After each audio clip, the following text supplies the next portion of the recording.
day on day 4 during the live coverage while she was on the water in Long Island Sound. No, well, not really Long Island Sound, Newport. Watching the start of the Transat. It was pretty good, huh? It was pretty good. The weather was actually better there than it is here, and it was great to see 6 huge boats starting and probably 50 or 60 spectator boats out there. And the only problem was you cannot keep up with them. They're like gone. Yeah. It's hard to keep up with these ones too, and that's what's so nice about this 5th man position.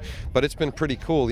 I wonder, with your perspective as one of the most knowledgeable people in the game, you've been around this for so long at every level, commercial and sponsorship, and even doing this kind of thing, trying to get spectators involved. What do you think about the way these guys do it, and do you think it's got longevity, can help American sailing? Well, I just got here at the end of the racing today because I was down in Newport, but this model has been tried before. It seems like every time we try it, we do it better and better and better.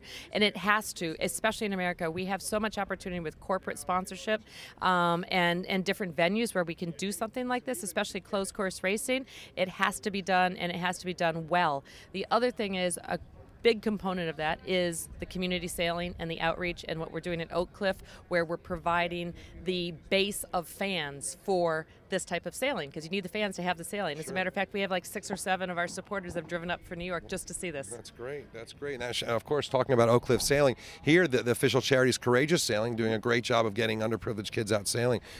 Talk about Oak Cliff for the folks that didn't see live. Well, what's the real purpose of this program at Oak Cliff? Well, Oak Cliff, we're trying to raise the level of sailors and sailing in the U.S., and that's everything from people, and it's adult sailors. So anybody who's sailed for 5 years and been yelled at for the same thing, up to somebody like Gavin Brady who wants to brush up on a different part of the racing. So that is all the way across the board.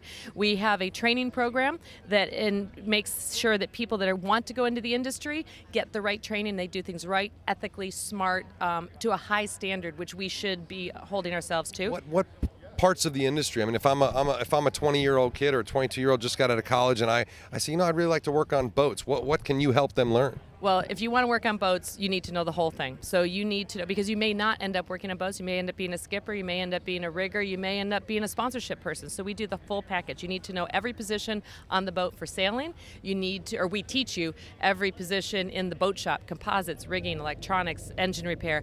And we add in the PR, the marketing, the basic accounting, the basic law. So it's kind of like an MBA.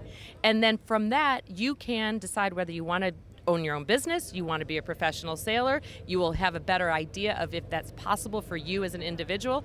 And you know what? 60% of the people that come here probably will never become professional sailors, but everything that they learn is going to help them in their life of owning a normal business and a normal job.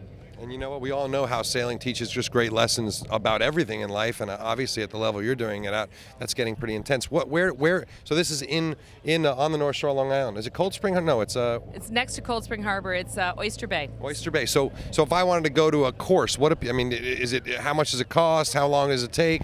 We have a tuition-based program for 18 to 30 years old for everybody, but 18 to 30 we offer scholarships. It's $500 a week. Like I said, there are scholarships, and we generally run the course through the summer. Although if somebody called us up and said, I'm 50 and I'm having a midlife crisis and it's January, we would still accept them into the program. It just means there would be no scholarship. So it's Oyster Bay, New York. Everybody can come. It's open to everybody that already knows how to sail. And you've got an awesome fleet of boats. I know you've got a bunch of Melges 24s. You've got Swedish match boats. You've got, what else do you have out there? We have all the tools that we need to do what it is that we're trying to do. So we train people in the 6 Melges 24s for more the sport boat. We have 6 and now 4 more Swedish match 40s for the match racing. But we can also use those for coaching, team building, corporate team building, that type of thing. And a corporate team building helps fund the program. We are a nonprofit foundation, so we need people to donate, and we need to figure out creative ways to do that. So team building brings in corporate dollars, and our trainees figure out how to deal with corporate and sponsorship. So it's kind of this synergy that's amazing. But basically, oakcliffsailing.org, Oyster Bay, New York, open to everybody who's a sailor.